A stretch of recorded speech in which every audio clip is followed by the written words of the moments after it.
Olá, bom dia a todos, sejam muito bem-vindos para a Semana de Projetos e Políticas Públicas Internacionais.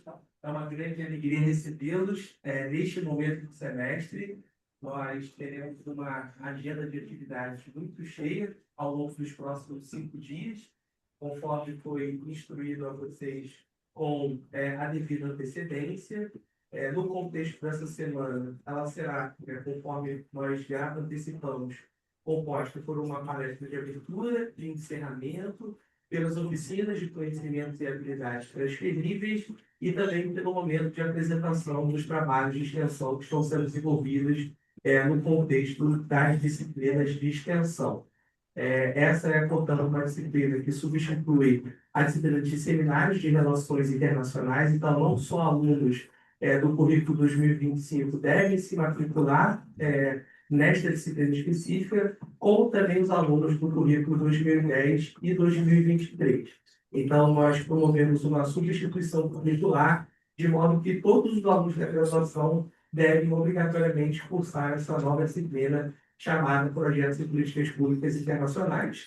Conforme também foi antecipado para vocês, o objetivo dessa disciplina é que ela funcione como um espaço de validação dos produtos que serão desenvolvidos no contexto das disciplinas laboratoriais, que começarão a ser ofertadas no próximo semestre por os alunos do currículo 2025. Enquanto essa disciplina laboratorial ela não é ofertada, o que nós estamos fazendo, então, é aproveitar essa oportunidade das disciplinas de extensão para que essa semana de projetos de políticas públicas internacionais funcione como, né, um momento de apresentação, de validação dessas atividades que vocês estão desenvolvendo no contexto das disciplinas obrigatórias. Lembrando a vocês que esses trabalhos, inclusive, eles serão devidamente publicados numa série que nós estamos criando, né? Na verdade, faltam alguns pouquíssimos detalhes para a gente disponibilizar no website da universidade uma série no sistema Maxwell, em que esses trabalhos, então, eles estarão disponíveis, né? Para que tanto os alunos do currículo 25, como também 23 e 2010, tenham, portanto, a oportunidade de ir criando, portanto, um portfólio, né, de produtos como parte, então, desse percurso formativo de vocês nesse novo trilho que nós estamos propondo. E a nova grade curricular, o currículo 25, ele tem trabalhado muito na interface entre políticas públicas e política internacional. E sendo, portanto, a primeira vez que a gente vai rodar essa disciplina nesse novo formato, nesse novo contexto, tanto a palestra de abertura como a de encerramento propõe uma reflexão sobre, né, essa interface, que é pioneira, inclusive, aqui no Brasil, né? O nosso currículo é um currículo pioneiro que trabalha nessa interseção de políticas públicas e política internacional. O objetivo aqui, né, dessa palestra de abertura e também de encerramento é que a gente convide, portanto, especialistas que exercem, né, funções de liderança de destaque no contexto dos organismos internacionais, das instituições internacionais, para que possam, então, passar um pouquinho para vocês sobre como, então, essas políticas públicas elas, né, são pensadas, como elas são implementadas e qual o papel das instituições internacionais no campo das políticas públicas internacionais. Nós temos, né, a grata alegria e honra de receber aqui na casa, né, eles que eu não vou conseguir pronunciar o sobrenome corretamente, mas a Luísa vai fazer a devida apresentação, e também o Giancarlo Sul, né, a Flávia, que é chefe do escritório do Unicef aqui no Rio de Janeiro, e o Giancarlo, que foi ex-diretor do Centro de Informação das Nações Unidas, aqui no Brasil e também no México. Inclusive, ele foi meu chefe, né, porque eu fui estagiário do Centro de Informação das Nações Unidas, então, uma grande alegria tê-lo aqui conosco nesta manhã. Então, assim, a ideia é que vocês se familiarizem, que vocês consigam visualizar na prática, né, no dia a dia dessas organizações nacionais, como essas políticas públicas elas são, né, de fato implementadas, pensadas e etc. Então, só para recapitular, essa semana então, é composta por essas duas palestras de abertura e de encerramento, as oficinas de conhecimento e habilidades transferíveis, que propõem, né, ser, de fato, um momento mão na massa, que vocês desenvolvem habilidades e competências específicas para trabalhar em os campos que dialogam com as ênfases curriculares de vocês, né? Cooperação internacional, comércio internacional, conflitos internacionais de direitos humanos e também algumas oficinas no campo da pesquisa científica. e teremos também, né, como já dito aqui, as apresentações que acontecerão somente nos dias 22 e 23 de junho, das 14 às 17 horas, aqui no Pilotis da Universidade, aqui no Pilotis Leme, tá? Então, eu queria agradecer muito, né, a presença e a participação de vocês. Tenho certeza que, enfim, essa palestra vai ser muito mais interessante do que isso que eu estou falando aqui para vocês. E, sem mais delongas, então, eu passo a palavra para a Luísa, para que ela possa fazer, então, a devida apresentação dos nossos palestrantes e também a mediação das nossas vidas. A gente espera fortemente que esse momento seja um momento, né, muito importante na formação de vocês, e a proposta é que, semestralmente, então, a gente possa alinhar, né, as expectativas, né, de alto nível de excelência do nosso curso, a formação de vocês, né, com esse tipo de atividade. Então, mais uma vez, muito obrigado a todos vocês. Eu sei que, principalmente para aqueles que estão, né, enfim, imersos nas atividades de extensão, essa semana tem demandado um pouco de trabalho, né, mas que certamente vai ser bastante enriquecedor e frutífero dentro desse percurso formativo. Eu queria aproveitar a oportunidade, para antes de passar para a Luísa, só para justificar a ausência, né, do nosso diretor, ele teve uma importante reunião na reitoria, nesse exato momento, então, infelizmente, ele não pôde estar aqui presente. Queria agradecer muito a direção do departamento, agradecer o setor de comunicação, o setor de eventos, né, que tem, como sempre, sido uma força importantíssima, sem a qual a gente não organizaria, realizaria esse evento. E também para os professores e alunos que aqui estão. Então, muito obrigado a todos, e a gente deseja que ao longo dos próximos 5 dias vocês tenham, né, portanto, né, atividades, né, bastante enriquecedoras para a formação de vocês. Então, sem mais delongas, eu passo a palavra para a Luísa. Obrigado.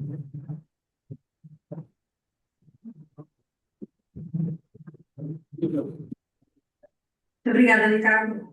Já vai sair. Pessoal, bom dia. Muito bom ver vocês aqui.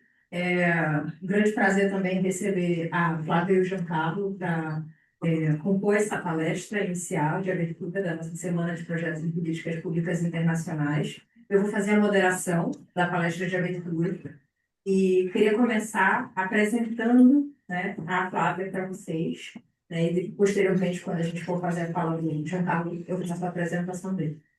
Então, vamos lá. Flávia Antônio de Michaud é chefe da Unicef no Rio de Janeiro desde fevereiro de 2024.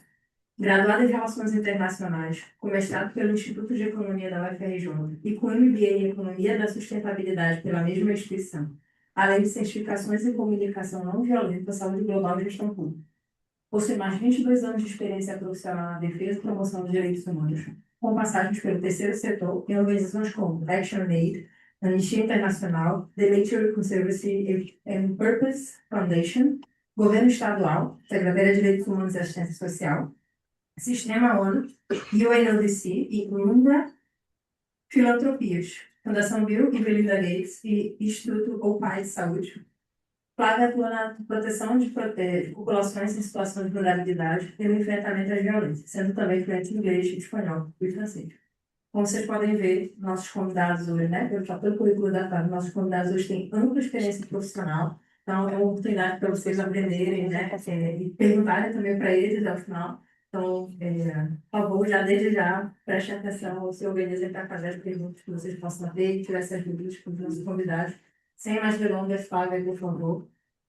Seja bem-vinda à América do Sul.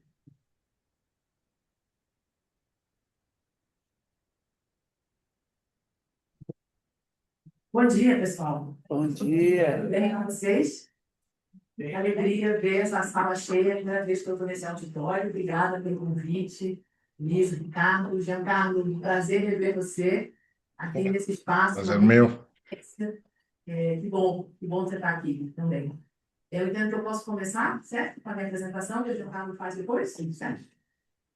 Pessoal, eu trago aqui para vocês hoje, né, seguindo o pedido que me foi feito, a encomenda que me foi feita, um pouco da minha experiência e como tem funcionado, né, a minha experiência em relação a políticas públicas internacionais na prática. Como é que isso funciona no dia a dia, em algumas organizações que eu passei.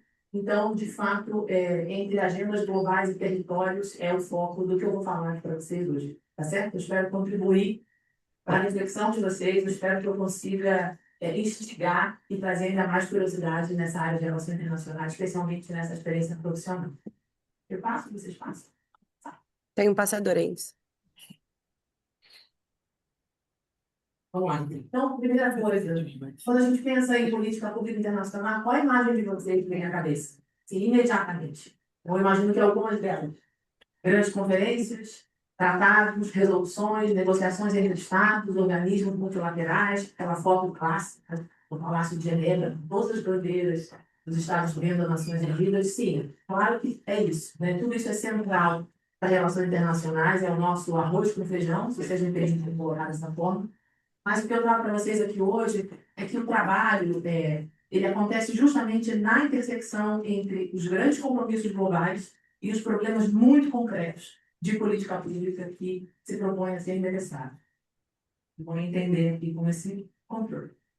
Então, a gente tem aquele meme, né, de expectativa realidade, né? O que a gente imagina que é e o que realmente acontece. Então, de fato, a gente tem grandes mesas, conferências, resoluções, tratados, negociações entre os estados, mas nos bastidores a gente tem também reuniões menores, milhares de planilhas, documentos, orçamento, comunicação, alianças e uma adaptação que precisa acontecer, né? Decisões sobre como o compromisso internacional faz sentido aonde? Onde é que ele aterriza? Numa escola, numa cidade, numa prefeitura, numa comunidade. Então, o que eu quero dizer para vocês é que a agenda internacional ela nunca chega pronta numa vida real. Ela precisa ser interpretada, ela precisa ser negociada, disputada, financiada, adaptada, como eu falei, e algumas vezes até acontece que ela é esvaziada. E eu trago aqui para vocês alguns exemplos, porque vocês são estudantes, vocês sabem do que eu estou falando, mas metas de diversidade biológica, por exemplo, foi uma convenção que foi praticamente abandonada por vários estados. O protocolo de Kyoto, antes de ser substituído pelo Acordo de Paris, sofreu bastante no sistema internacional. E a Agenda 2030 também sofre muito. A gente vê hoje em dia os relatórios da Comissão de Direitos Humanos indicam que países como o Brasil ainda estão um pouco atrasados no cumprimento das metas, dos objetivos de 2030. Então, de fato, existe a contemplação internacional, foi feito no nível internacional, mas na hora dele aterrissar, ele precisa de mais evidência para poder funcionar. Então, a pergunta que eu trago para vocês aqui hoje é como os atores internacionais que não governam diretamente conseguem influenciar as políticas públicas. Essa resposta, eu vou trazer alguns exemplos concretos para vocês hoje, ela também passa, além do sistema internacional, por campanhas, por estudos, por financiamento, por processos regulatórios e negociações sobre as implementações dessas políticas. Então, de novo, o espaço intermediário, a intersecção que eu trago para vocês aqui hoje é isso, aonde essa agenda global encontra o território e precisa virar uma decisão pública, precisa virar uma decisão política. E nesse ecossistema a gente tem um universo de coisas, evidência, relações de poder, instituições, interesse e territórios. Então, eu gosto de chamar de ecossistema, não de cadeia de comando. Tá? As políticas públicas internacionais elas resultam da interação entre atores com recursos, com legitimidade e limites diferentes. Então, o Estado, constitucionalmente, o Estado é o detentor da lei, do orçamento, da regulação e implementação. Os organismos internacionais, de onde eu venho atualmente, têm as normas internacionais, fazem sim geração de evidência, articulação e cooperação técnica entre os países. A sociedade civil, que vocês já conhecem, no Rio do Brasil, existe uma unidade muito vibrante da sociedade civil no Rio também. Faz a mobilização, a denúncia, a pressão e a representação das causas. As fundações filantrópicas e a academia trazem os recursos, a pesquisa, a inovação e a produção do conhecimento. E as comunidades trazem a experiência concreta do problema e da legitimidade social, porque eles vivem na ponta aqueles problemas que precisam ser resolvidos. Então, eles também deram evidência e fazem a mobilização. E a gente encontra nesse ecossistema 4 formas de poder que aparecem no tempo todo. Primeiro é a decisão, ou seja, quem aprova as leis, quem define as políticas, quem coloca o dinheiro e responde politicamente por aquela questão. O poder técnico e financeiro, que é de quem produz o conhecimento, quem financia a pesquisa ou reduz o risco da inovação. A mobilização, que reúne as pessoas, pressiona as instituições. e a definição do problema, ou seja, quem decide que será visto, que vai ser medido, narrado e ouvido antes de qualquer solução. Esse é um ponto que eu quero muito reforçar aqui, de que a política pública ela começa antes da solução. A gênese dela é uma disputa sobre qual problema merece existir publicamente. E a gente sabe que tem uma disputa muito grande de causas e de problemas. E vou trazer para vocês 3 exemplos aqui, mais concretos, para vocês poderem, de fato, ter concretude, né, do que eu estou falando. O primeiro dele é sobre direito internacional, campanhas e mobilização. Trabalhei na Anistia Internacional, no México, e acho que vários de vocês conhecem a Anistia, mas é o maior movimento de direitos humanos do mundo. Ela foi criada em 1961 pelo advogado britânico Peter Benenson, e ela é fundamentada no direito internacional, lá na Carta da ONU, quando foi criada em 1945. Então, ela, com base nisso, se pergunta como você transforma violações locais de direitos humanos em pressão pública e internacional que levam ao resultado específico. Então, o direito internacional, como vocês muito já devem saber, ele ajuda a dar nome às violações de direitos humanos e estabelecer as responsabilidades de cada Estado, o famoso accountability. Mas o direito internacional sozinho, pessoal, ele não move instituições. Para o direito internacional ele ter aplicabilidade, para ele, no caso da Anistia Internacional especificamente, ele precisa virar investigação, ele precisa virar comunicação, mobilização, pressão e alianças. Então, aqui, a comunicação é parte dessa ação política, não é o acabamento dessa ação. Eu vou dar um caso para vocês aqui. Então, a campanha da Anistia Internacional, ela quer fazer o quê? Elevar o custo político daquele Estado ficar calado ou não fazer nada diante de uma situação de violação de direitos humanos. Então, aqui, por exemplo, a gente tem a campanha da libertação de um fotógrafo venezuelano. Ele foi detido arbitrariamente em 2021 e ele ficou quase 1 ano e meio preso, mesmo com ordem judicial de soltura. Então, o que a Anistia Internacional fez? Ela se juntou com as organizações locais, um grupo de advogados locais, ou seja, documentou e divulgou o caso internacionalmente. Quando eu falo internacionalmente, eu estou falando de milhões de pessoas que fazem parte desse movimento. A Anistia mobilizou os apoiadores do mundo, pressionou pelo cumprimento da decisão judicial e conectou o caso às obrigações internacionais da Venezuela. Falaram só, vocês assinaram aqui em algum momento que vocês iam cumprir. E vocês agora têm uma ordem judicial de soltura que vocês não estão cumprindo. Então, pera lá. Então, o que mudou com isso? Claro que não foi só a campanha que mudou isso, pessoal, isso é importante. Mas o fotógrafo foi libertado em junho de 2023. E eu queria dizer, a campanha ela não substitui a justiça venezuelana. A Anistia coloca pressão, mas ela não substitui o papel formal da justiça. O que ela fez? Ela manteve esse caso visível, ou seja, deu mais visibilidade para ele, e aumentou a pressão com o cumprimento de uma decisão que já tinha acontecido. Então, o que a campanha da Anistia Internacional faz? Qual é o papel desse ator nesse debate? Ela rompe o isolamento de um caso. Quem se importa com o fotógrafo venezuelano que foi preso? Quem se importa? A Anistia vai lá, pega esse caso, dá uma realidade, a romper esse isolamento, ela eleva o risco político da Estado, do Estado nesse caso. Aqui, fotografia do fotógrafo que foi libertado. Um dia de grande alegria. Queria trazer um outro exemplo para vocês sobre malária. O que malária tem a ver com relações internacionais? Todo mundo pergunta, claro, por que você está falando de mosquito?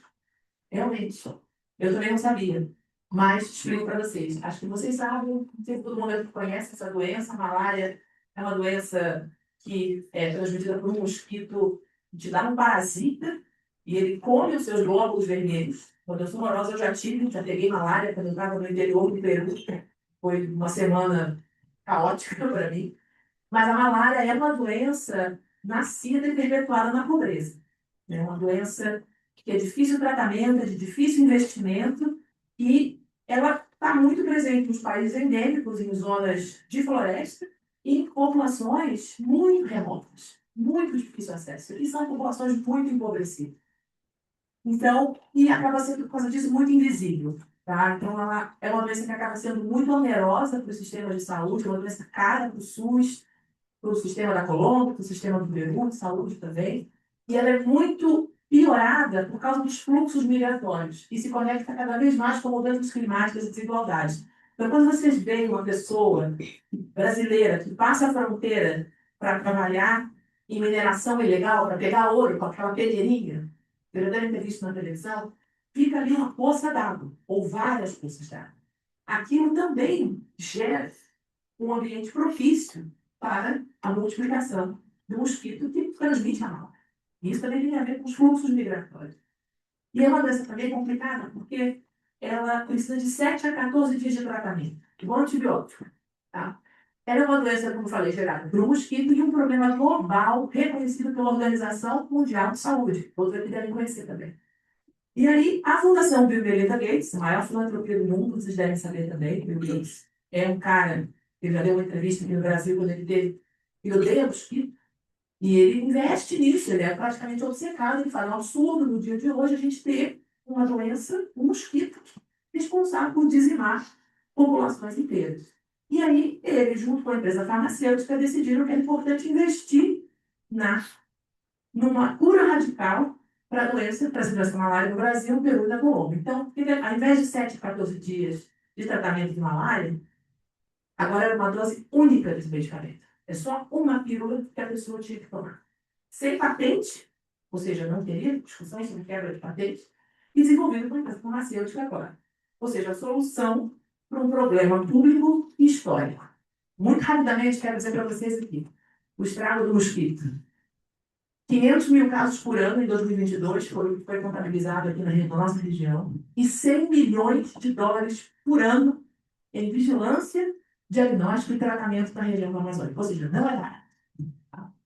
E esse caminho todo que precisa acontecer, desde a criação do medicamento e do acesso, é onde entram justamente os atores mais importantes. E aqui eu quero dizer para vocês o seguinte: na regulação, na fase da regulação, ou seja, que a Anvisa tem que dizer que, olha, pode usar o remédio, a OMS também recomendou e pré-qualificou a tafenoquina, que é o nome desse remédio novo, em 2024, e permitiu a adoção ampla do país.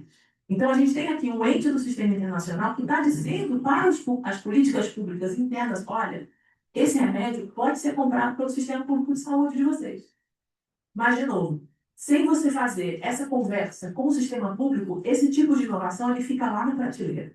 Então, fundações como a Fundação do Bill Gates, eles podem financiar pesquisa, reunir parceiros e reduzir risco, porque só alguém com a quantidade de dinheiro que o Bill Gates tem pode investir numa empreitada dessa, mas a incorporação do medicamento no sistema público, ela precisa ser uma decisão pública. E aí o governo tem que pensar, fazer um estudo de viabilidade, entender se ele pode pagar aquele remédio, se as pessoas conseguem usar. Porque, no final das contas, o que foi decidido lá pelo Bill Gates, pela GSK, que é a empresa farmacêutica, e pela OMS, precisa ser factível para o agente comunitário de saúde que pega o barquinho dele lá no interior da Amazônia e vai levar o medicamento para uma população totalmente remota, totalmente afastada. O último exemplo que eu quero trazer para vocês, que é um exemplo mais atual, do meu trabalho atual, que é quando uma agência da ONU desloca a conversa. E quando eu falo desloca a conversa, é no sentido de mudar o foco. Eu trabalho no Unicef, eu sou chefe do Unicef aqui no Rio de Janeiro, é sempre um desafio, né? E a gente luta muito para colocar as crianças no centro das questões. E aqui no Rio de Janeiro, todo mundo pergunta, mas a questão de segurança pública, violência armada, de fato, é um debate histórico que já vem sendo discutido e muito, né, é muito frequente a discussão a partir do crime, a partir da polícia, a partir do controle territorial. E o que a gente no Unicef está trazendo é a lei da infância, da saúde, da educação, que revelam os efeitos da violência armada, que estão fora dessa discussão atual sobre segurança pública. Então, a pergunta deixa de ser sobre o que aconteceu na operação, o que aconteceu quando tinha duas gangues disputando território, para uma pergunta de que escola fechou, que vacina que atrasou, que profissional foi exposto e que criança deixou de ficar protegida. Então, a gente tira o foco de um debate adultocêntrico, focado no crime, na polícia, e começa a colocar a lente da infância para você, inclusive, pensar: caramba, isso pode não ser só um problema da segurança pública, isso tem que ser um problema definido de forma intersetorial. Tá? Então, ali está uma manchete do estudo que a gente lançou no ano passado, que fala que mais da metade das crianças e adolescentes da rede pública do Rio estudam em áreas dominadas pelo crime organizado. E aqui quero dar um exemplo para vocês de como que um estudo como esse pode influenciar uma política pública, tá? Esse estudo que a gente fez mostrou, isso é muito senso comum, né? Mas o estudo trouxe dados. Mostrou que crianças e adolescentes que estudam em áreas de confronto armado, elas têm nota pior no IDEB, e elas também evadem mais, ou seja, elas deixam de ir à escola ou abandonam por completo. E a gente tem dados que corroboram isso. Mas existe no Brasil uma lei, a LDB, que diz que é obrigatório que as crianças e adolescentes tenham 200 dias letivos durante o ano. Mas como uma criança que mora no meio do tiroteio, ou que às vezes não consegue nem chegar na escola, não porque tem tiroteio, mas porque tem alguém com um fuzil parado e ela não consegue cruzar de uma região para outra, como é que ela vai estudar? Como é que ela vai aprender? Vai ser na internet, em casa? Então, isso precisa ser regulado. E a gente está nesse debate com a Unicef, apoiando o Conselho Nacional de Educação para definir esses parâmetros. Para falar, olha, é aula online? Como é que é? Então, de novo, é uma agência das Nações Unidas que reforça as obrigações internacionais do Estado, como a CRC, a Convention of the Right of the Child, que o Brasil é signatário, e que fala, olha, esse tipo de assunto a gente está te dando uma evidência para o Brasil cumprir o que ele prometeu quando ele ratificou essa convenção.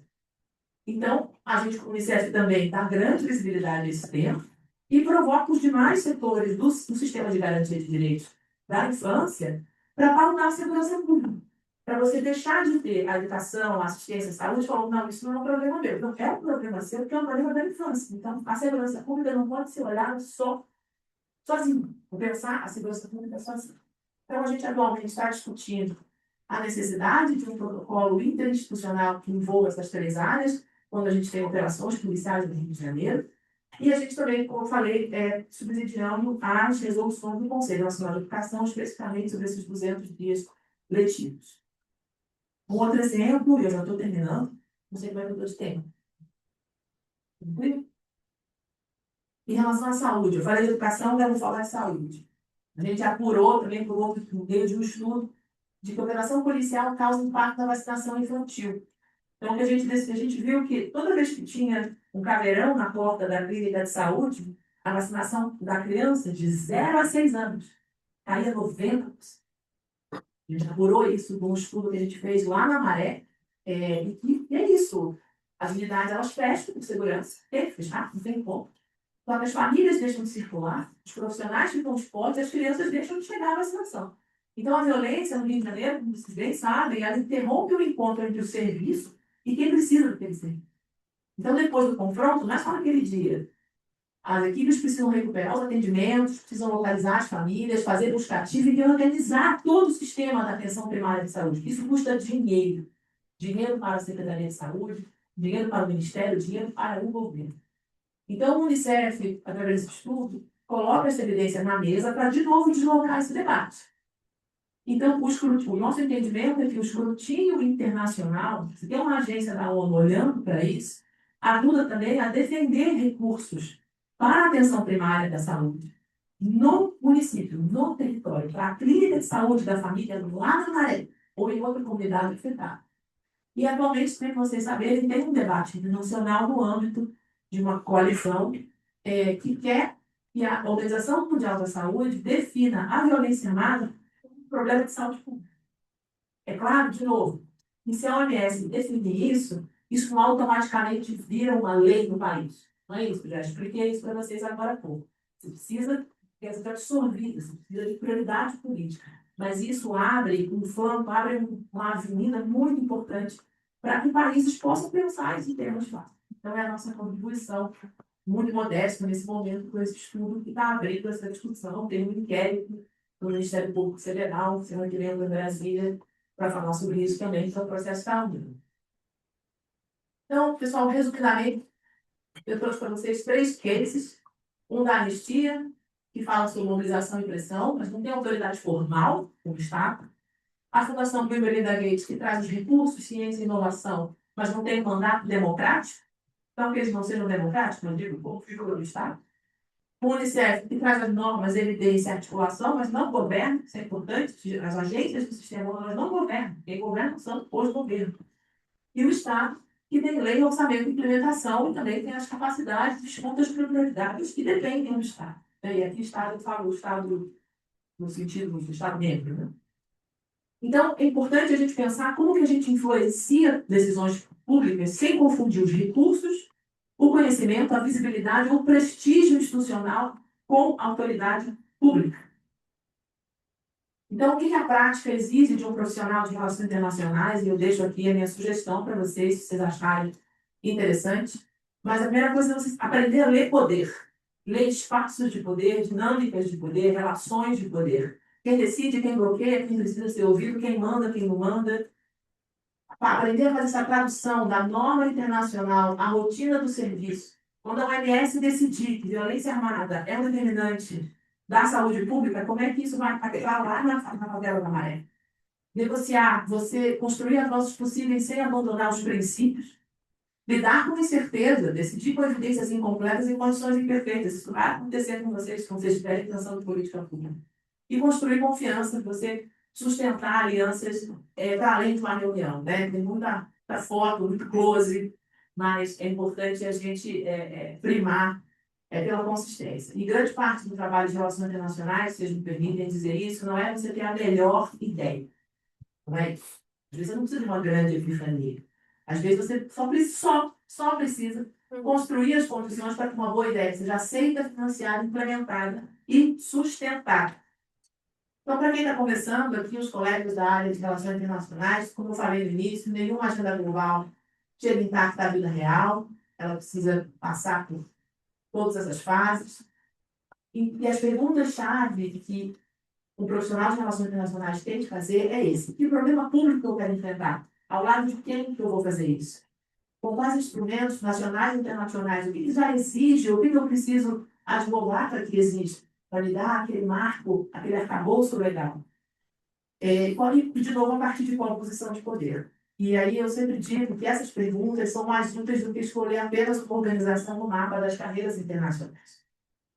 E o questionamento global, que vocês sabem que a gente estava conversando agora no início com a professora, que o sistema internacional vem sofrendo, ele exige que a gente tenha esse pensamento cada vez mais estratégico, né, para fazer essas perguntas-chave.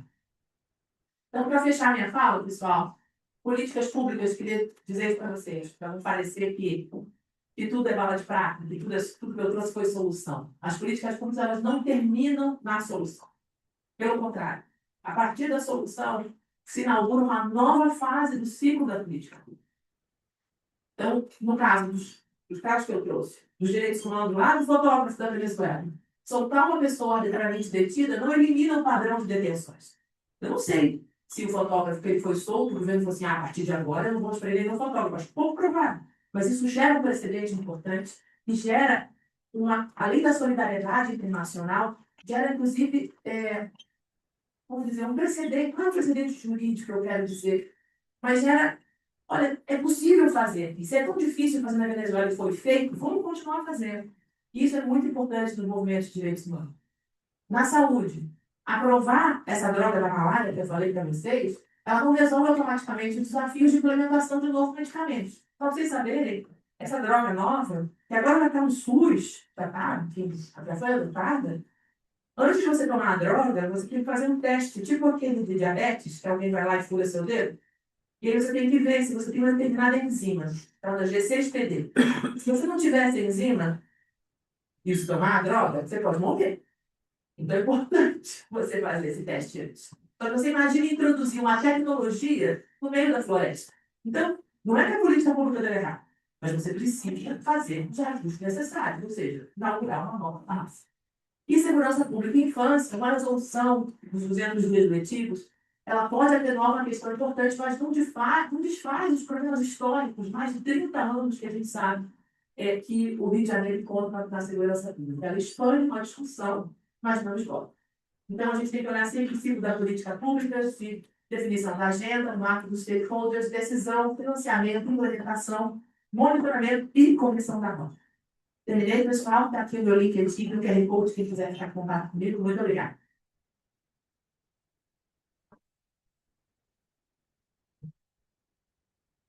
Muito obrigada, Fábio, pelo excelente percurso. Acho que trouxe muita Um bom panorama, né, dos nossos alunos a respeito das possíveis trajetórias que a gente se apresenta para esse campo, mas também sobre os desafios, né, envolvendo essas trajetórias. Agora a gente passa para o segundo momento da mesa de abertura, que é a participação do Giancarlo Somo, faz uma breve apresentação do Giancarlo aqui. Ótimo te ver, Giancarlo, também. Prazer meu. O Giancarlo é diretor do Instituto Latino-Americano para o Multilateralismo, o ILAM, no Rio de Janeiro. É jornalista, politólogo e italo-brasileiro. Foi diretor de comunicação da Organização das Nações Unidas, no Brasil, no México, na África Ocidental. E também assessor de comunicação para a Europa do Banco Interamericano de Desenvolvimento, BID, baseado em Paris. Coordenou a comunicação internacional das campanhas eleitorais de Luiz Inácio Lula da Silva em 2002 e 2006 e foi chefe de comunicação do Fórum Social Mundial de Porto Alegre na eleição de 2030. Ricardo, vou mais um pouquinho para o final aqui da tua mini review, tá? Também falar um pouco dos livros, né? O Giancarlo é autor de vários livros publicados na Itália, na França e no Brasil, e dezenas de artigos sobre a política latino-americana e comunicação e relações internacionais. Seu último livro, organizado junto com Mônica Hertz, El Tesoro del Mundo, la extrema derecha contra el multilateralismo na América Latina, dedicado ao ataque de governos e movimentos de extrema-direita que têm conduzido contra a ONU e as organizações internacionais. Giancarlo, é um grande prazer tê-lo aqui conosco e ouvir um pouco da tua experiência, então, por favor, seja bem-vindo. E temos aqui 30 minutos mais ou menos de fala. Obrigada. Muito obrigado. É um prazer estar com vocês, Luísa, rever. fala que ele tá mudo. Perdão, estou mudo? Foi. Estou mudo? Você me escuta? Sim. Sim, perdão. Então, bom dia a todas e todos. Um prazer estar com vocês. Pena que virtualmente teria sido muito mais agradável estar pessoalmente, inclusive com velhas amigas e amigos aí no Rio, mas nesse momento estou em São Paulo e amanhã volto para Paris. Não tive como estar aí com vocês pessoalmente, mas foi um prazer aceitar o convite do Ricardo para participar dessa discussão. É algo que eu sempre faço com prazer, porque vocês serão os estudantes, serão os futuros, ou alguns de vocês, pelo menos, futuros operadores de relações internacionais no futuro. E é isso, então, digamos, para quem trabalhou tantos anos no multilateralismo, relações internacionais é uma digamos, relações internacionais na prática, não é mais do que a teoria, ainda que agora fui enverdando um pouco para a academia lá, nessa terceira fase da minha carreira, mas, enfim, vocês serão futuros operadores, então vocês deverão, a vocês caberá, os que escolhem esse caminho, tentar resolver várias das coisas que que as gerações anteriores deixaram pendentes. Então, foi um prazer rever aqui a Flávia também, com quem trabalhamos juntos em várias oportunidades, alguns anos atrás. Eu sou um gentleman, não vou dizer quantos anos atrás, mas alguns. E como a Flávia fez uma exposição muito interessante, baseada exatamente em mostrar como na ponta se determinados processos se implementam, isso me permite dar talvez uma visão um pouco mais geral, que é aquilo sobre o que venho trabalhando nos últimos anos. De fato, desde que saí do trabalho ativo na ONU, é o que me permite, inclusive, um nível de liberdade intelectual e acadêmica que, quando você é um funcionário internacional, um international civil servant, você não tem. E então a Flávia falou uma coisa muito importante, que é fundamental ler as posições de poder. Eu diria que também o poder é política. Então, digamos, todas as organizações multilaterais, especialmente a ONU, têm uma relação intrinsecamente forte com os momentos e as fases da política nacional e internacional. Ora, vocês sabem que a ONU foi criada oficialmente em 24 de outubro de 1945, ou seja, vamos para 81 anos da ONU esse ano, que não são poucos, porque a ONU, digamos, na Idade Moderna, isso é um historiador britânico, John Kagan, que escreveu certa vez, na Idade Moderna, no Ocidente, houve essencialmente quatro grandes tentativas para reordenar o mundo. Na Paz de Westfália, em 1648, após a Guerra dos 30 Anos, no Congresso de Viena, em 1815, após as Guerras Napoleônicas, no Tratado de Versailles, em 1919, quando a Primeira Guerra Mundial, após a Primeira Guerra Mundial, quando foi criada a Liga das Nações, e finalmente em São Francisco, em 1945, após a Segunda Guerra Mundial, com a criação da Organização das Nações Unidas, que surgiu, de fato, na cinza da Liga das Nações, mas com mudanças. E a ONU foi criada, se lê isso no preâmbulo da Carta da Organização, para, aspas, preservar as gerações vindouras do flagelo da guerra que, por duas vezes, no espaço da nossa vida, trouxe sofrimentos indizíveis à humanidade. Fecha as aspas. Ou seja, a ONU foi criada para evitar uma terceira guerra mundial. E isso já na era das armas nucleares. Então, desse ponto de vista, a ONU foi, sem dúvida e felizmente, um sucesso total. Mas não temos muito, não há muito para se celebrar hoje, fora o fato que a organização permanece viva, o sistema ONU, com as suas quase 40 diferentes organizações, agências, fundos, escritores especializados, entre os quais um dos mais importantes é o Unicef, que é a Flávia chefia no Rio de Janeiro. Então não há muito para celebrar, para se celebrar. Ao contrário, no ano passado, o secretário-geral da ONU, António Guterres, alertou que a organização estava vivendo, essa é uma citação textual, uma corrida para a falência. E Guterres se referia à situação dramática das finanças da organização. O sistema ONU, então, funciona com a contribuição financeira dos 193 países membros, naturalmente com níveis diferentes de responsabilidade de aportes financeiros. O Lesoto tem um aporte diferente do da China.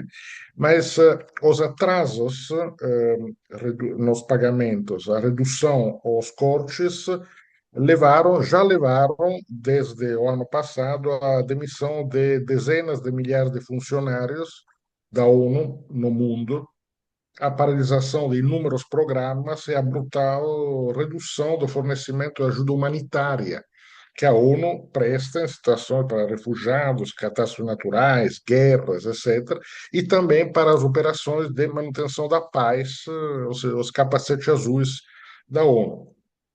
A crise financeira vem de longe.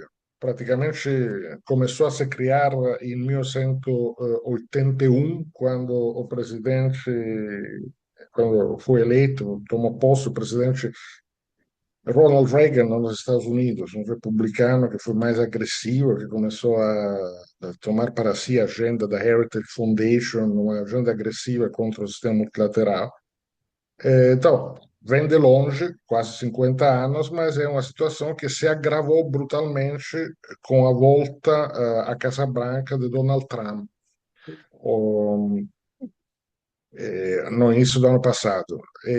Os Estados Unidos congelaram, com a chegada de Trump, congelaram imediatamente o pagamento de suas quotas, os pagamentos obrigatórios para o secretariado da ONU, e para as missões de peacekeeping, um congelamento que sigue até agora, não pagaram, ou pagaram muito pouco, e houve também um corte transversal das contribuições dos Estados Unidos para o sistema ONU, para praticamente todo o sistema ONU, todas as agências, bem como a saída dos Estados Unidos de algumas agências especializadas.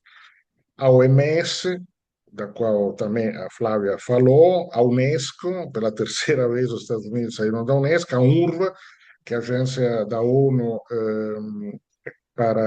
que dá assistência aos refugiados palestinos, mas também do acordo, os Estados Unidos de Trump saíram de novo do Acordo de Paris sobre o clima, saíram do Conselho de Direitos Humanos, etc. Os Estados Unidos, essencialmente, desde que Trump chegou lá, estão numa agenda de sabotagem e paralisação do sistema internacional, do sistema ONU. Tentando forçar uma série de reformas, eles dizem, mas essencialmente de diminuir o espaço de agência política, agência de criação de políticas públicas e internacionais por parte da ONU. Agora, a situação internacional hoje é dramática como raramente foi desde o fim da Segunda Guerra Mundial.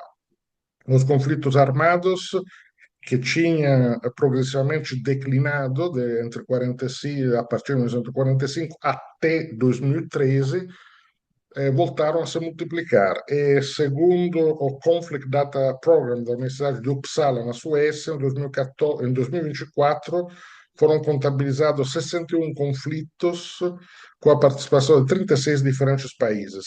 Esse é o número mais alto jamais registrado desde 1945. Os números pioraram em 2025 e 2026, como sabemos, se abriu com digamos, novos ataques contra o direito internacional, esses ataques ilegais dos Estados Unidos e Israel contra o Irã, ou a invasão do Líbano por Israel, ou a intervenção militar com o sequestro do presidente Maduro na Venezuela por parte dos Estados Unidos, etc. Então, o uso das armas, o poder bruto da violência, parece ter voltado a ser uma das ferramentas principais das relações internacionais. E o Conselho de Segurança da ONU está paralisado, e quando não é paralisado, é impotente. Então, a ONU, por essa razão, foi praticamente ausente, é ausente agora nas negociações sobre a guerra entre Estados Unidos e Israel contra o Irã, mas assim como foi ausente nessa embrião de negociação no caso da invasão russa da Ucrânia, no caso do genocídio em Gaza, e também a ONU foi marginalizada em outros acordos de paz, em outras mediações, por exemplo, no caso do acordo de paz depois da invasão da República Democrática do Congo pelo Ruanda, no caso da guerra civil na Síria, no Sudão, no Iêmen, mas também na crise no Haiti, no Nepal, no Madagascar, no Sahel e assim por diante. Então, é uma situação, esse também é o título do livro que lançamos agora há poucas semanas com a Mônica Herz, então, o desordem do mundo, né? É algo que, como eu disse, é algo que vem ser uma situação que foi se criando e acirrando nos últimos 10 anos, essencialmente. Em 2015, que foi o ano do aniversário número 70 da criação da ONU, o clima era completamente diferente. Nossa, naquele ano, no mundo inteiro foram iluminados de azul, aquele azul ONU, não é? Os principais monumentos do mundo, para comemorar a criação da ONU, não é? No Rio de Janeiro, eu era o diretor do Centro de Informação da ONU do Brasil, no Brasil, naquele momento. No Rio de Janeiro, nós iluminamos o Cristo Redentor de azul. Na realidade, não deu muito certo, porque havia muita neblina em outubro, e então houve uma espécie de. O Cristo ficou quase invisível, mas então, uma nuvem azul. Mas, enfim, esse era o espírito naquele momento, era comemorar a presença da ONU no mundo, porque parecia que realmente estivéssemos numa fase produtiva, de avançada do multilateralismo. Mas, na realidade, 2015, hoje, olhando para trás, podemos dizer que foi o canto do cisne do multilateralismo pós-Segunda Guerra Mundial. Naquele ano, em setembro, fim de setembro, 193 Estados-membros da ONU eles aprovaram por unanimidade a criação da Agenda 2030, que estabeleceu 17 Objetivos de Desenvolvimento Sustentável para reduzir a pobreza e as desigualdades, enfim, para um desenvolvimento econômico respeitoso do meio ambiente, etc. E pouco depois, em dezembro de 2015, a COP21, lá em Paris, adotou o Acordo de Paris sobre mudanças climáticas. Foi um acordo extraordinário, porque exatamente como lembrava Flávio, por exemplo, o Acordo de Kyoto tinha sido esvaziado. Naquele momento, por unanimidade, todos os países do mundo assinaram esse Acordo de Paris com o objetivo de limitar e reduzir as emissões de gases de efeito estufa para garantir, enfim, tentar evitar uma catástrofe climática. Esses dois acordos foram extremamente importantes e simbolizaram o melhor espírito multilateralismo, ou seja, a cooperação internacional para enfrentar problemas globais que nenhum país pode imaginar resolver sozinho, por mais militarmente poderoso ou rico esse país seja. Então, como a partir de acordos internacionais, que é o espírito da minha discussão de hoje, depois você vem descendo para ter políticas públicas que, a nível nacional e depois, no caso do Brasil, estadual e municipal, ou seja, até a partir digamos, de algo universal, global, para chegar nos bairros, enfim, com políticas públicas que derivam desse espírito, deveriam derivar nesse espírito de um acordo internacional sobre objetivos compartilhados para resolver problemas globais, as multicrises que hoje temos para frente. Mas a esperança coletiva durou, na realidade, muito pouco. 2016 foi o ano da inversão de rota e o início de uma nova fase histórica na qual ainda nos encontramos. 2016, lembramos, foi o ano no qual aconteceram pelo menos três coisas relevantes. Os britânicos votaram a favor do Brexit, ou seja, a saída da União Europeia, num arrobo de nacionalismo xenófobo, sendo que, bom, não falamos disso. O Donald Trump foi eleito presidente dos Estados Unidos pela primeira vez, foi um choque. Eu estava na ONU no dia que foi anunciada, em Nova York, no dia que foi anunciada a eleição de Trump, estava todo mundo atônito. Ninguém podia imaginar que isso acontecesse, ninguém tinha se preparado para essa eventualidade, com tudo o que veio depois. No Brasil, foi também um ano, 2016, do impeachment, ou melhor dizendo, do golpe parlamentar contra a presidenta Dilma Rousseff, que, por sua vez, abriu o caminho para que, 2 anos mais tarde, outro inimigo do Vidigal, do multilateralismo da ONU, Jair Bolsonaro, se tornasse presidente do Brasil, de um país de grande tradição multilateral, e que, por 4 anos, nos 4 anos do governo Bolsonaro, virou, digamos, um inimigo, o principal aliado dos Estados Unidos, junto com a Hungria de Orbán, mas o inimigo da ONU e do multilateralismo. Fizeram o que podiam para sabotar todas as atividades da ONU, incluindo nas atividades de políticas públicas no Brasil. Bom,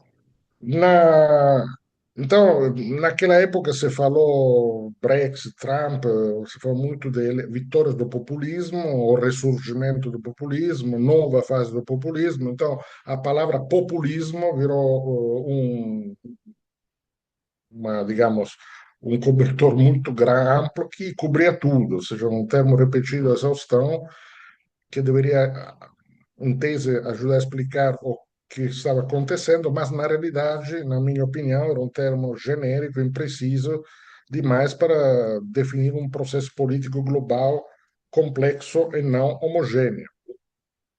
Em retrospectiva, creio que poucos possam discordar hoje do fato que o Brexit e a eleição do Trump foram os dois primeiros episódios dois primeiros episódios de alta visibilidade e impacto global do surgimento da extrema-direita como um ator político poderoso influente na cena política internacional. Agora, a América Latina tem uma tradição diplomática multilateral que remonta, de fato, ao fim do século XIX, a primeira Conferência Pan-Americana de 1890. Bom, não vou fazer aqui, embora seja um assunto, eu acho fascinante, a história do pan-americanismo, mas digamos, a partir dessa primeira reunião em Washington, em 1890, convocada pelo então secretário de Estado dos Estados Unidos, James Blaine, nasceu a União Internacional das Repúblicas Americanas, que, como se tem reuniões periódicas, um escopo de atribuições cada vez mais amplo. E em 1910, essa União Internacional de Repúblicas Americanas se converteria na União Pan-Americana, que décadas mais tarde, em 1948, a partir da qual surgiria a Organização dos Estados Americanos, a OEA. Então, a OEA foi algo extremamente importante, com suas complicações, digamos, um poder assimétrico dos Estados Unidos no funcionamento da OEA. Os Estados Unidos são um pouco os donos da operação, mas no âmbito da OEA foi criado também o mecanismo interamericano de direitos humanos, que, com todos os seus limites, foi e é uma ferramenta fundamental para a luta, para a defesa e ampliação de direitos humanos na América Latina. Agora, hoje, a administração Trump está tentando controlar a Corte de Direitos Humanos, a Comissão Interamericana de Direitos Humanos, digamos, dando para eles uma guinada hiperconservadora, reacionária, digamos, abandonando uma tradição. E a União Pan-Americana foi o primeiro exemplo de organização multilateral moderna, com secretariado permanente, baseado no princípio de igualdade jurídica formal entre os países membros, que foi o modelo que inspirou o presidente dos Estados Unidos, Wilson, para desenhar a estrutura das Liga das Nações em 1919. Os Estados Unidos nunca entrariam na Liga das Nações, o Congresso deles não aprovou, mas 20 países da América Latina integraram a Liga das Nações. E a Liga das Nações não foi uma grande experiência, mas, enfim, aconteceram muitas coisas. Digamos, a Liga das Nações foi incapaz de parar a agressividade militar dos fascistas italianos e dos nazistas. Mas, do ponto de vista do multilateralismo, que estamos falando hoje, nós, na América Latina, ainda em 1933, houve duas coisas importantes: um tratado de não agressão e conciliação contra a guerra, que foi assinado no Palácio Itamaraty, aí no Rio, em 1933, digamos, onde se afirmava que condenava as guerras de agressão e afirmou o princípio de não intervenção militar para a resolução de conflitos e controvérsias. E também, em dezembro de 1933, a Conferência Pan-Americana aprovou a Convenção de Montevideo sobre os direitos e deveres dos Estados, que retomava e ampliava os conceitos básicos do Tratado de Rio, ou seja, não intervenção, inviolabilidade territorial dos Estados, não reconhecimento internacional dos territórios conquistados pelas armas. E esses são critérios que foram centrais incorporados na Carta das Nações Unidas, que foi aprovada na Conferência de São Francisco, onde foi criada a ONU. Nesse caso, também 20 países da América Latina e do Caribe foram entre os 51 países fundadores da ONU, frente a somente 13 países europeus. Ou seja, bom, isso porque também havia guerra, etc. Mas podemos dizer que as Nações Unidas têm em seu DNA a presença latino-americana. E os países latino-americanos tradicionalmente pensam, ou pelo menos durante décadas pensaram, sua inserção global e suas relações internacionais a partir do multilateralismo. Desde 1948, 18 países latino-americanos já participaram em operações de capacetes azuis da ONU. O Brasil já foi membro não permanente do Conselho de Segurança das Nações Unidas por 11 vezes, sendo o país do sul global que mais ocupou esse assento. E em nenhum outro continente, a Comissão Econômica Regional da ONU teve a importância e o impacto que a CEPAL teve para o desenvolvimento de um pensamento econômico regional autônomo e inovador, o chamado estruturalismo cepalino. E agora, nos últimos anos, nos últimos 10 anos, pela primeira vez desde o fim da Segunda Guerra Mundial, um número significativo e crescente de países nas Américas e na Europa, mas também na Ásia e na África, teve e tem governos de extrema-direita ou com traços autoritários semelhantes aos de extrema-direita, ou uma presença muito forte de partidos e movimentos de extrema-direita que influenciam as escolhas e decisões de política interna, mas também de política internacional. Se falamos das Américas, evidentemente, além dos Estados Unidos, pensamos El Salvador, Equador, Peru, Argentina, Chile, Bolívia, Paraguai.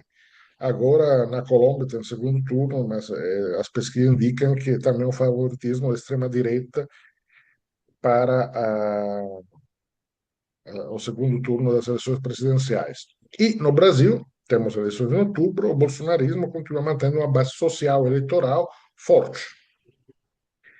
Então, existem diferenças, especificidades, nuances importantes entre os diferentes governos e atores políticos da extrema-direita. Isso sem dúvida. Não são todas a mesma coisa, mas há algumas características comuns que são especialmente relevantes para analisar as implicações do fortalecimento global da extrema-direita para a governança internacional, o que estamos falando aqui, do futuro ordem mundial multilateral e das políticas públicas baseada em regras concordadas internacionalmente. Essencialmente, todos esses atores da extrema-direita têm um profundo desprezo, uma atitude negativa em relação às organizações internacionais, às instituições democráticas liberais e à divisão dos poderes.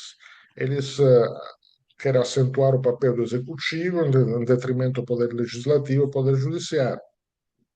Tem uma posição frontal, uma agenda ampla de direitos políticos, sociais, econômicos, ambientais, de gênero, sexuais, reprodutivos, religiosos, etc., tendo como parâmetro a exaltação do direito à propriedade como único ou principal direito que os Estados devem garantir. Há uma exaltação do nativismo, do patriotismo, tradicionalismo, com essa exaltação no passado mítico, quando prevaleciam hierarquias e valores sociais claros, uma lógica amigo-inimigo, no sentido indicado por Carl Schmitt, e a exaltação da mão dura do Estado e a aceitação da violência na interação social legítima. Por outro lado, os governos de extrema-direita ou autoritários se demonstraram mais inclinados a usar a força em caso de conflitos ou de problemas, em vez de procurar soluções diplomáticas ou negociadas. Então, de forma geral, uma visão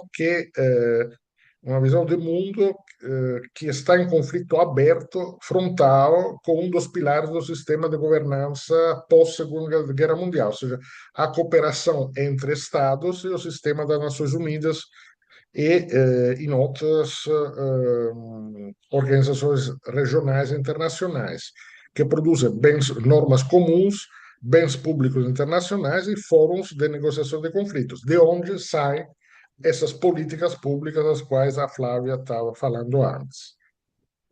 E o princípio fundamental dessa colaboração entre Estados e atores diferentes ou foi, quando isso funcionava, uma perda relativa, mutuamente acordada e negociada de soberania nacional. Porque para enfrentar desafios globais, como a crise climática, alcançar bens públicos internacionais e objetivos de objetivos compartilhados, como os objetivos de desenvolvimento sustentável da ONU, tem que ceder parcelas de soberania. Ou seja, não dá para dizer, não, fazemos somente e exclusivamente o que é bom para o nosso país. Termos concretos, nos últimos anos, a ação diplomática dos governos nacionais liderados pela extrema-direita tem se concentrado na criação de obstáculos a questões ou agendas específicas e na tentativa de redesenhar setores inteiros do sistema multilateral considerados contrários a valores morais ou políticos ou específicos com uma visão estreita de interesses nacionais. Então, por exemplo, os mecanismos de direitos humanos da ONU e do sistema interamericano, aqui nas Américas, têm sido um alvo constante da extrema-direita. Como certa vez disse Jair Bolsonaro, com sua costumeira elegância, os direitos humanos são o esterco da vagabundagem. Eu sinto pelo uso dessas palavras, mas é uma citação literal.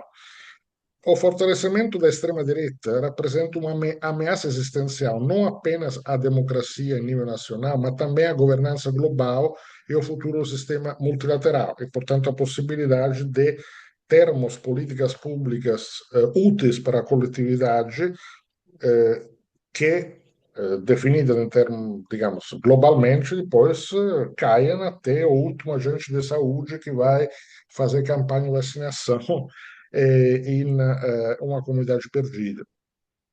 Então, a extrema-direita tem um profundo desprezo pelo sistema multilateral e seus valores fundamentais. Eles consideram que a agenda multilateral é globalista, woke, politicamente correta, desrespeitosa às tradições, enfim.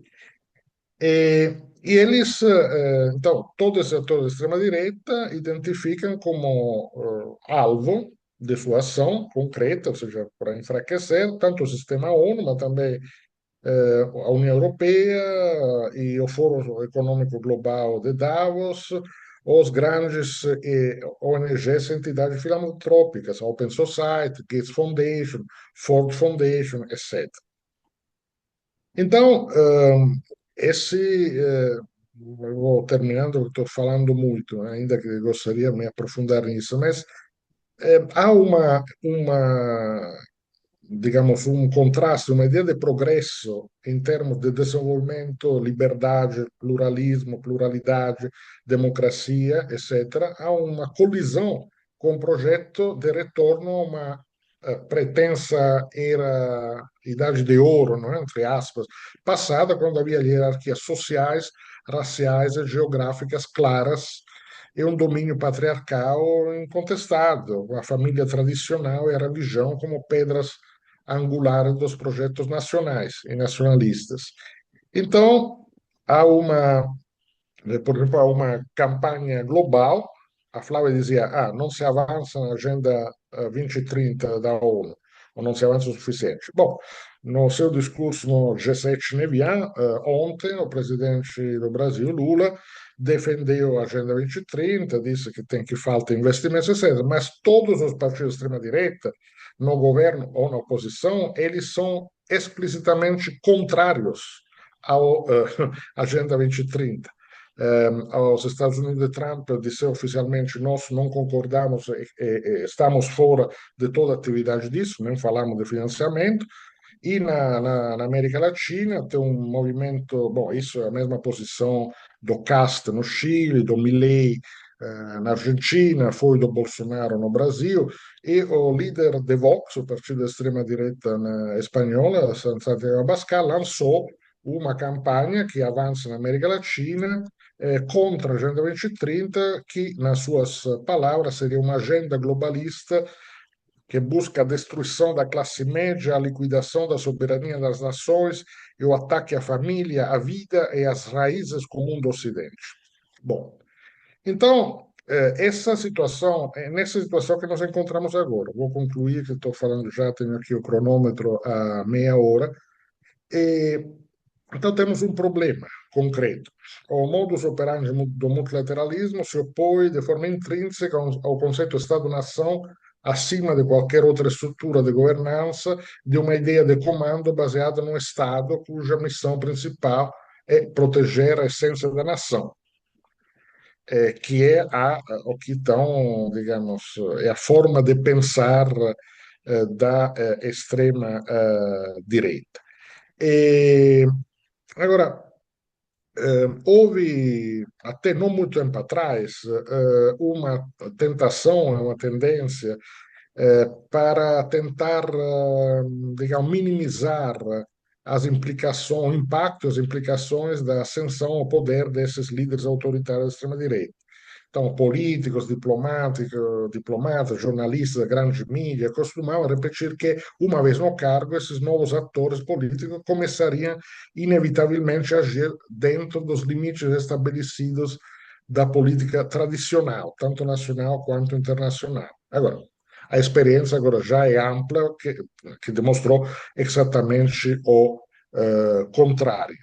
Então, digamos, há um ataque contra o sistema internacional, e há um ataque contra os princípios digamos, democráticos, a agenda de direitos em senso amplo, e portanto, políticas públicas sejam progressivas eh, porque, digamos, pensadas, imaginadas para ampliar os direitos, reduzir a desigualdade de gênero, raciais, de renda, etc.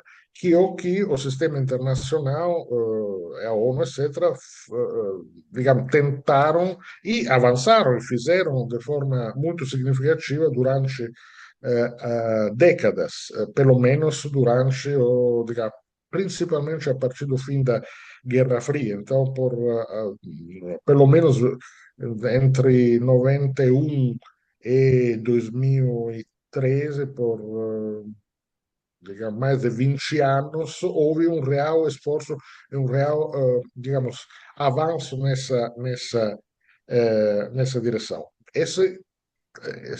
Essa fase expansiva parou, estamos retrocedendo, temos que tentar salvar o multilateralismo e o sistema ONU, etc. Agora, quero terminar sobre algo positivo.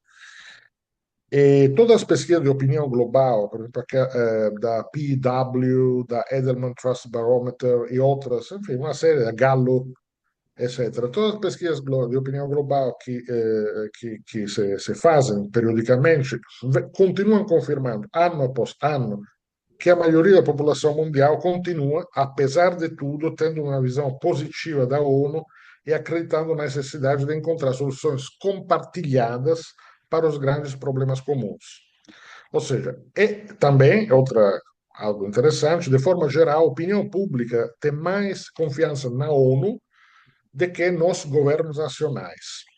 Então, se quiser sobreviver e continuar relevante para as próximas décadas, a ONU e o sistema multilateral, de forma geral, deveriam tentar usar a sua credibilidade e legitimidade social global para contribuir na luta contra o avanço da extrema-direita, o que, na prática, significa na defesa dos direitos humanos e no respeito do direito internacional. E, como você sabe, nessas semanas está se finalizando também o processo de escolha da nova liderança da ONU, então novo secretário-geral, ou esperamos pela primeira vez uma nova secretária-geral, uma mulher pela primeira vez em 81 anos, que a partir de 1º de janeiro de 2007 vai suceder a Antônio Guterres. Há três excelentes candidatas latino-americanas. Não vou dizer, não vou fazer aqui a minha palpitologia sobre quem é mais provável que ganhe, mas enfim, são três excelentes candidatas. E isso seria a segunda vez em 80 anos que um líder da ONU vem da América Latina, porque só teve um secretário-geral latino-americano, o peruano Pérez de Cuellar, nos anos 80. Mas nenhuma pessoa, por mais capaz, poderá trabalhar, fazer, digamos, uma reforma sozinha ou salvar o multilateralismo sozinha. É preciso que haja apoio político, de opinião pública, dos que acreditam e defendem os princípios do multilateralismo. E aí, que eu sempre repito, então, aos estudantes e aos jovens que começam a carreira internacionalista nas organizações multilaterais, na ONU, ou também nas relações internacionais a nível de prefeituras, governos, empresas, etc., sociedade civil, ONGs. E o multilateralismo é o caminho para resolver os problemas gritantes do nosso mundo. Mas só vamos poder salvar e refundar o multilateralismo para torná-lo adequado aos desafios do século XXI, se isso for um empreendimento coletivo. E a sua geração terá, esse é o trabalho da sua geração. É também da geração da Flávia, que ainda está de forma valente, nativa na ONU. Os que, digamos, as gerações anteriores fizemos o que podíamos, mas estamos deixando para vocês uma herança extremamente complicada. Mas também nos momentos de crise que temos que redesenhar o futuro. Então, não desistam se essa for a sua escolha, a sua vocação, seu sonho, não desista de uma carreira internacional. Precisamos de novas inteligências, de novas capacidades, de olhares mais modernos e arrojados. Se constrói sobre algumas boas fundamentos, mas uma fase extremamente difícil da vida do mundo, mas já tivemos outras fases difíceis. Se trata de continuar trabalhando sem perder a esperança. Como dizia um pensador italiano que, enfim, me é muito querido, Antonio Gramsci, dizia: temos que manter o pessimismo da razão na análise da situação qual é e o otimismo da vontade na nossa ação de transformação. Muito obrigado.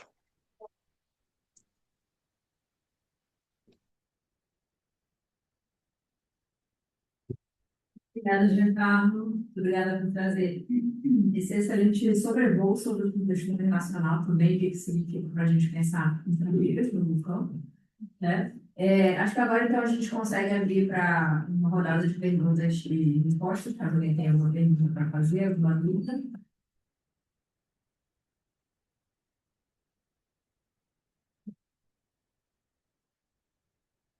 Ali não tem, ali. Ah, tá.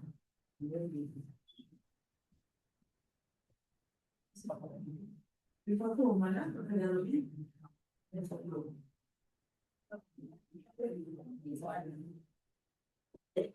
Tá. Bom dia, para você, Fábio. Queria que você pudesse falar um pouquinho como você assistiu. Meu nome é Cauã, estou no sétimo período. Como que foi o seu processo de talvez de escolha, como você chegou na Unicef, e o que você recomendaria para quem gostaria de trabalhar com a área de política pública, para seguir alguma coisa nesse sentido? Nós vamos fazer uma rodada. Tem mais alguém com dúvidas antes de...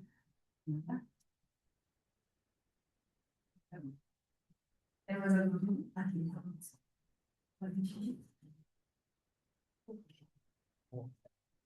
Oi, gente. Meu nome é Valentina, sou do terceiro período de aí. E eu ouvi o que ele falou também no final sobre a questão da crise do sistema ONU, na questão do conhecimento. E eu queria saber o que vocês acham, o que vocês esperam do futuro das carreiras da ONU e como que vocês estão vendo essas possibilidades nos momentos também. Obrigada, Valentina. Mais alguma? Aquilo que eu tinha. Boa tarde, meu nome é Bruna, eu estou no sétimo período também. E a minha pergunta vai tanto para a Flávia quanto para o Gerardo, que é sobre a questão da reforma da ONU, porque o Gerardo teve uma fala que foi sobre a questão dos primeiros 30 anos, eu acho, de 20 anos da ONU, que foi um sucesso, Só que talvez a maioria dos professores vai até ficar não voluntarismo, mas eu acho que a gente tem que se perguntar sucesso para quem? Porque mesmo depois da criação da ONU, a gente teve inúmeros conflitos. Claro que não foi de forma Estado por Estado, mas dentro dos Estados, a ONU tem a questão dos assentos permanentes, de certa forma, é algo que não é um sucesso em questão do multilateralismo puro, assim, porque a gente tem países com assento permanente e esses países têm questão do poder de veto. Então, eu acho que fazer essa análise se a reforma da ONU é uma forma de salvar, de certa forma, o multilateralismo.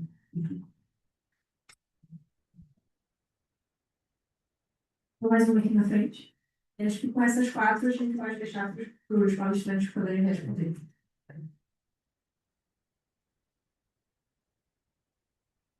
Olá, bom dia. Meu nome é Caroline, sou aluna do MAP, mestrado em Gestão de Análise e Conflitos aqui da PUC. Flávia, por favor, eu gostaria de saber quais são atualmente os maiores desafios para a proteção dos direitos da criança no Brasil e na América Latina. Você citou a questão da segurança pública. Se puder, gostaria de ouvir um pouco mais acerca disso. Obrigada.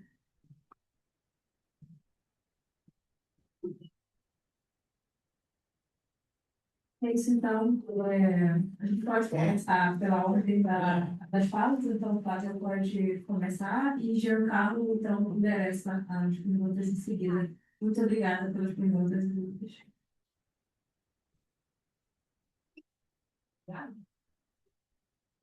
Obrigada, pessoal, pelas perguntas. É sempre legal ter perguntas, porque a gente, né? Aí, quando a gente faz festa, aí você entra na minha festa, aí tá todo mundo, você faz uma palestra, alguém pergunta, não vou ensinar. Eu vou tentar responder aqui, né, na medida do possível, algumas questões. Só queria sinalizar que eu, como Unicef, não posso comentar publicamente sobre a reforma da ONU. Eu tenho uma regra sobre isso, eu vou te falar a minha opinião depois, né, sobre, enfim, as mudanças que a Unicef fez nos últimos tempos, tá?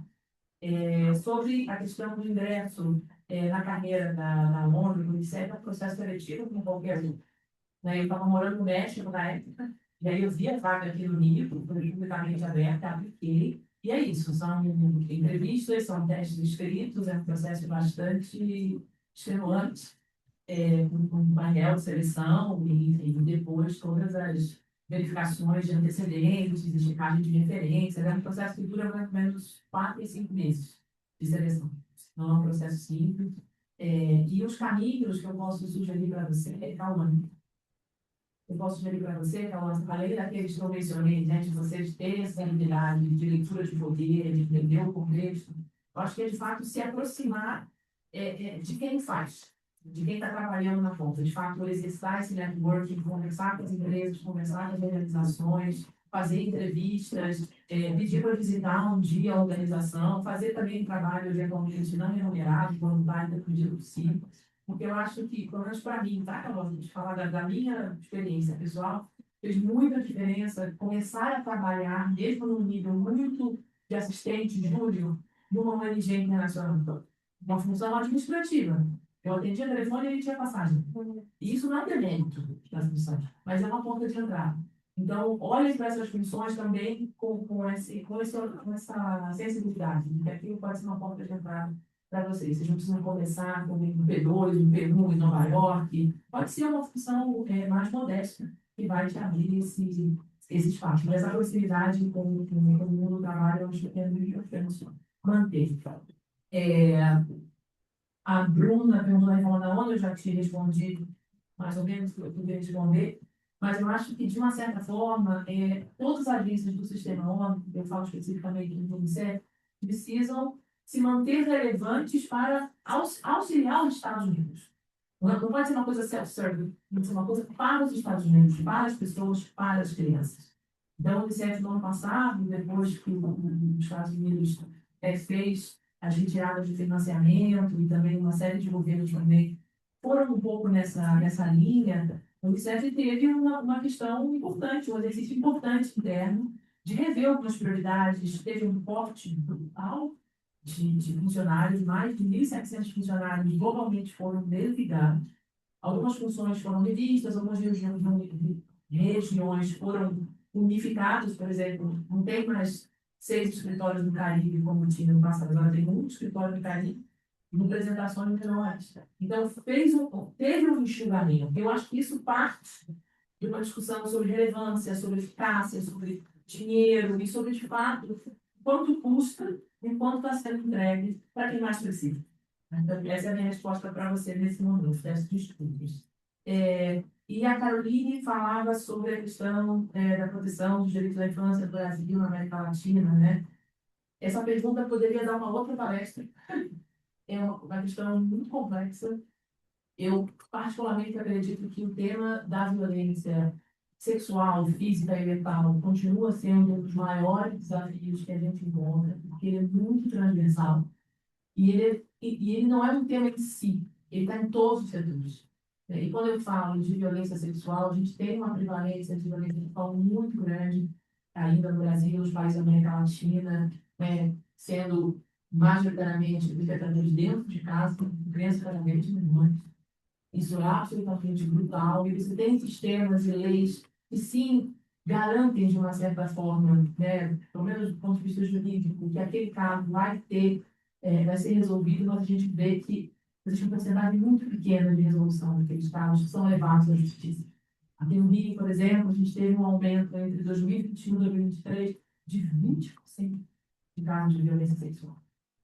E não necessariamente aumentou também o número de casos que foram levados à justiça. Ou seja, tem alguma coisa acontecendo nesse meio caminho. E também eu acho que um grande desafio aí para brackets de idade um pouco mais altos é a questão da criminalidade, né? O aliciamento de adolescentes e jovens por grupos armados é uma questão na região cada vez mais presente, mais difícil de lidar, então, esse componente transnacional do crime organizado, a gente sabe que tem.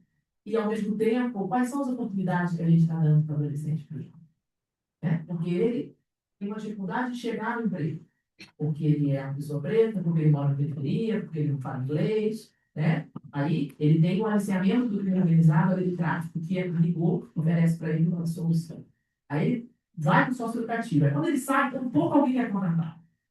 Então, eu acho que a gente não está resolvendo um problema de forma sistêmica, de forma estrutural. Essa é uma questão que me inquieta muito. Então, se eu tivesse que dizer isso para você, quais são os maiores problemas, eu acho que é a violência, né, desses aspectos, violência sexual, violência física, violência mental, são, para mim, os temas mais prementes, assim, né? Acho que eu respondi tudo. Obrigada, Flávia. Giancarlo, se quiser endereçar alguma coisa. Sim, eu sim, quero só dizer duas coisas, depois me desculpe, vou ter que sair, mas sobre perspectiva de carreira. Bom, no curto prazo está difícil, porque exatamente como a Flávia está a lembrar, enfim, houve muitas demissões no mundo inteiro, contratos não renovados, etc., e uma certa precarização das condições de trabalho no sistema ONU para os que ficam. Foram alguns que tendem a contratos mais antigos estudados, se não são todos contratos curtos, que depende se chega ou não o dinheiro, enfim, é uma situação bem complexa, mas isso é algo que deverá se estabilizar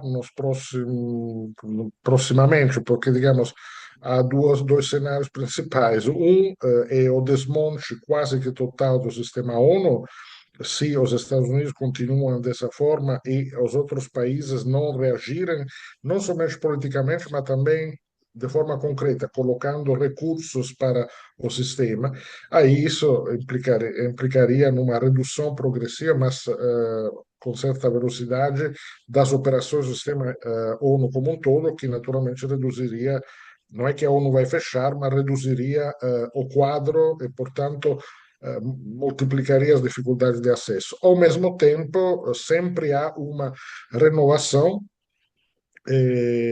porque é necessário ter sangue novo, as pessoas saem, se aposentam, vão fazer outra coisa, etc. Portanto, alguns espaços sempre há.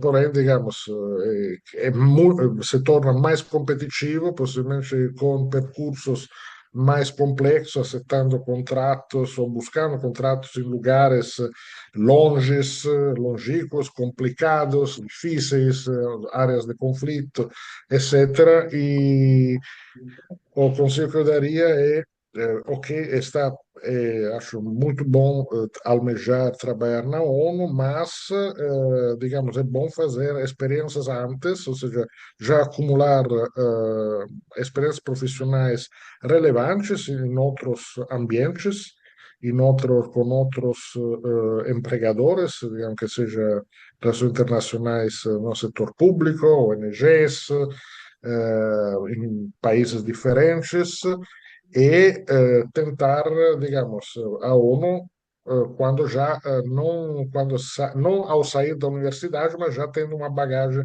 profissional sólida. Essa é a minha sugestão nesse momento e, enfim, não ter pressa, porque realmente a situação ninguém sabe. Se alguém na ONU hoje disser que sabe como toda essa situação vai evoluir, está mentindo. Ninguém sabe. Mas é uma complexidade, ou seja, a realidade é essa. E com relação à reforma da ONU, só uma coisa muito rápida. Há um excesso, a meu ver, de atenção sobre a questão do Conselho de Segurança. O Conselho de Segurança não mudou essencialmente desde o fim da Segunda Guerra Mundial, desde 1945, e não vai mudar tão facilmente, porque os 5 países membros permanentes deveriam eles renunciar espontaneamente ao seu direito de veto. Eles têm veto para poder para vetar mudanças, para impedir mudanças. E nesse momento não há nenhum quadro político realista no qual isso possa acontecer. Mas, digamos, o sistema ONU é mais complexo, vai muito além do Conselho de Segurança.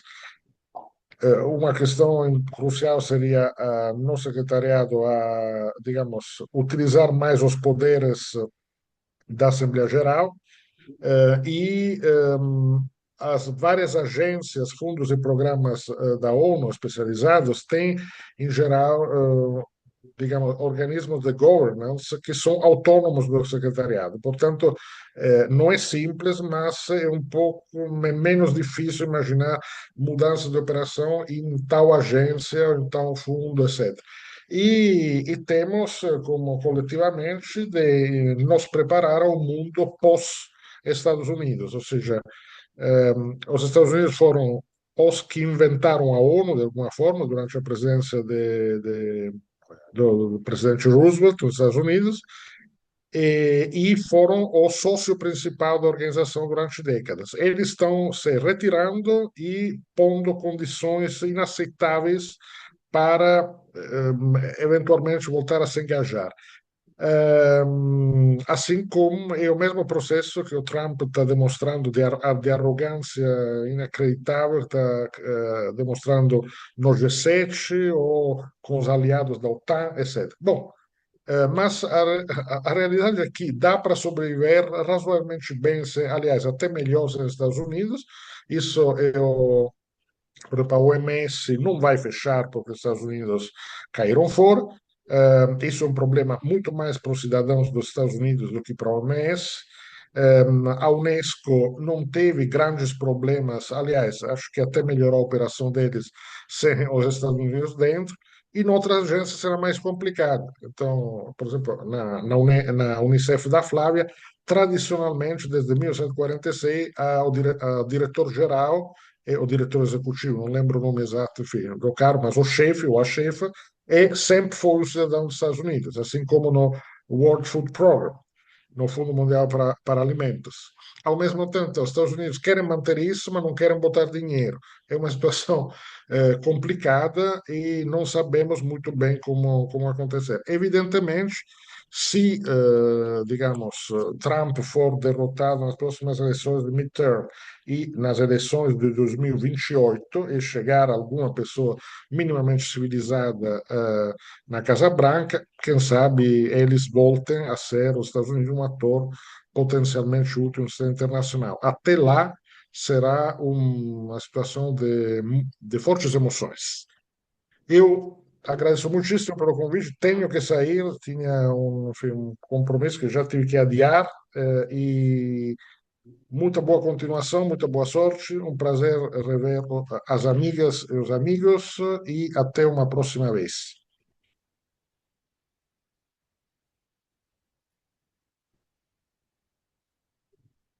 Obrigada, Flávia, obrigada, Giancarlo, por essas excelentes contribuições do nosso corpo discente. Com esse período declarar encerrada, nossa sessão de abertura das semanas PPPIs, como a gente tem chamado, né? Políticas Públicas Internacionais, e desejar uma boa semana de atividade para todos e todas. Obrigada.